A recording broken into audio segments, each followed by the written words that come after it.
So hello, हम लोग कर रहे थे एक्सरसाइज 5.3 एंड उसका 9 प्रॉब्लम करेंगे इस वीडियो में।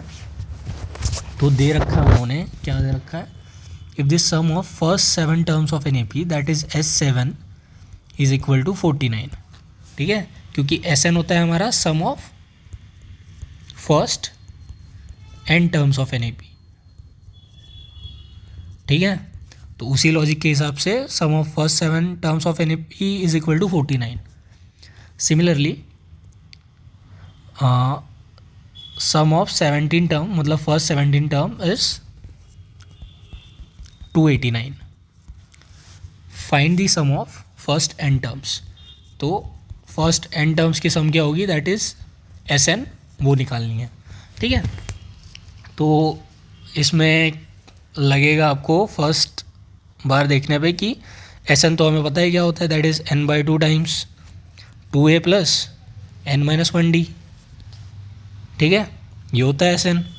बट दिक्कत क्या है, उन्होंने जब ये दो वैल्यू दे रखी है तो आपको वो Sn का फॉर्मूला नहीं पूछ रहे। ठीक है, वो आपको बोल रहे हैं कि Sn की वैल्यू बताओ फॉर दिस ए पी, मतलब फॉर दिस ए पी मतलब आपको ए और डी की वैल्यू यहाँ पुट करके Sn की वैल्यू लिखनी है। ठीक है, तो क्या करेंगे उसके लिए, तो suppose this is our general formula. इसके हिसाब से S7 क्या हो जाएगा, S7 हो जाएगा हमारा 7/2 times 2a plus 7-1d। Clear है, तो S7 हो गया 49, 7/2 2a प्लस 7 में से एक गया 60। ठीक है, क्रॉस मल्टीप्लाई कर लेंगे तो 49 into 2 divide by 7 is equal to 2a plus 6d। ठीक है ना, 2 इसके साथ मल्टीप्लाई हो गया, 7 डिवाइड में चला गया। सो ये आपका हो गया 7 × 7, 7 7 49। तो ये आपका हो गया 7 इंटू 2 इज इक्वल टू, यहाँ से अगर 2 कॉमन ले ले तो ये हो जाएगा 2 टाइम्स, सॉरी 2 कॉमन ले लिया, a प्लस 3d। बिकॉज 2 को a से मल्टीप्लाई करेंगे तो 2a आएगा और 2 को 3d से मल्टीप्लाई करेंगे तो 6d आएगा। ठीक है, तो ये वाला 2 इस 2 के साथ कट गया, तो आपका क्या बचा finally, a plus 3d is equal to 7। ये आ गया एक इक्वेशन। तो इसको मैं लिख देता हूँ ऊपर, that is a plus 3d is equal to 7 is your first equation. Clear है, सेम चीज़ करेंगे किसके लिए, S17 के लिए। S17 क्या हो जाएगा, 17/2 टाइम्स 2a प्लस 17-1d। ठीक है, तो ये होता है आपका 289। वापस जो किया था वही करेंगे, क्रॉस मल्टीप्लाई।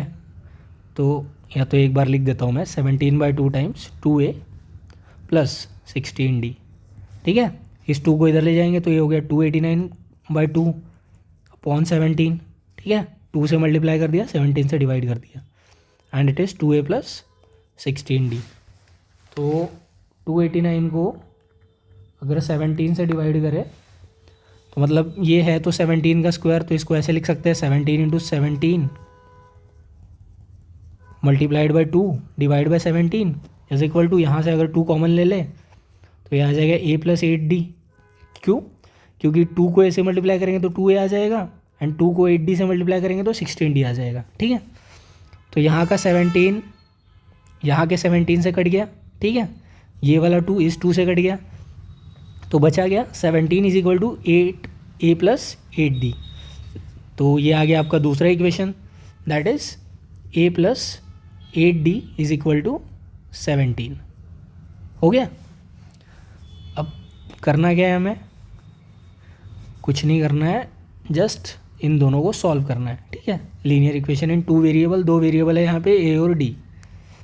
तो सबसे पहले क्या करेंगे, इक्वेशन 2 में से इक्वेशन 1 को माइनस कर देंगे। ठीक है, तो लेफ्ट हैंड साइड माइनस करेंगे तो क्या आ जाएगा, ये आ जाएगा a plus 8d minus a plus 3d। ठीक है, ये इक्वेशन 2 की लेफ्ट हैंड साइड, ये इक्वेशन 1 की left hand side. Similarly right hand side minus कर देंगे, दैट इज 17 इक्वेशन 2 की left right hand side minus 7 equation 1 की राइट हैंड साइड। तो ये हो जाएगा a plus 8d minus a minus 3d। 17 में से 7 गया तो 10 plus a minus a cancel, 8D में से 3D गए तो 5D इज इक्वल टू 10, तो D हो जाएगा आपका 10/5, तो यहाँ से D आ जाएगा 2। ठीक है, तो जब आपका D की वैल्यू आ गई 2, तो इक्वेशन 1 के हेल्प से हम लिख सकते हैं a plus 3D is equal to 7, D की वैल्यू रख देंगे तो a plus 3 into 2 is equal to 7, that is a plus 3 2 + 6 is equal to 7, तो a हो जाएगा 7 - 6 विच इज़ इक्वल टू 1। ठीक है, तो a की वैल्यू हो गई आपकी 1। तो इन दोनों को सॉल्व करने के बाद आपका a आ गया 1, d आ गया 2। क्लियर है, इसलिए उन्होंने दो मतलब S7 और S17 दे के रखा था ताकि हम a और d निकाल लें। तो अब किसी भी nth टर्म के लिए अगर हमें निकालना है कि फर्स्ट n टर्म्स का सम कितना आएगा, तो क्या आ जाएगा n/2 एज इट इज़, क्योंकि n की वैल्यू n है, 2 टाइम्स a की वैल्यू 1 है प्लस n की वैल्यू तो n है, इंटू d कितना है, d है 2। फर्दर इसको सॉल्व कर देंगे तो n/2 टाइम्स 2 प्लस मल्टीप्लाई कर दिया 2n माइनस 2। ठीक है, क्योंकि 2 इंटू एन एस 2n और 2 इंटू -1 इज -2, तो क्या हो गया यहाँ से आपका +2 -2 के साथ कैंसिल हो गया, तो ये हो गया n/2 टाइम्स 2n। ठीक है, ब्रैकेट में बस यही बचा है, तो 2 कैंसिल हो गया आपका, तो क्या बचा n इंटू एन, और n into N is n², तो दिस इज Sn। ठीक है, तो इस पर्टिकुलर AP के लिए 9th वाले क्वेश्चन के लिए, जिसके फर्स्ट 7 टर्म की सम 49 है और फर्स्ट 17 टर्म्स की सम 289 है, ठीक है, उसके लिए n टर्म्स की सम क्या आएगी किसी भी जनरल n के लिए, वो आ जाएगी आपकी n²। ठीक है, तो अगर आपको फर्स्ट 10 टर्म्स की सम निकालनी है तो आ जाएगी सिंपली 10², दैट इज़ 100। 100 की निकालनी है तो 100²। ठीक है, 19 की निकालनी है तो 19²।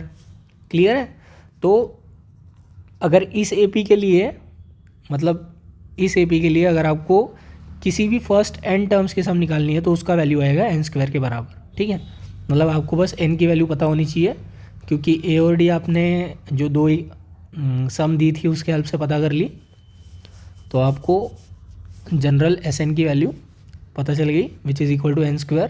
तो उसके हेल्प से आप किसी भी टर्म तक की सम निकाल सकते हैं, मतलब first 10, first 20, first 100, first 1 lakh, कुछ भी जो भी आपको निकालना हो सारा निकाल सकते हैं। ठीक है, so that's it, thanks for watching.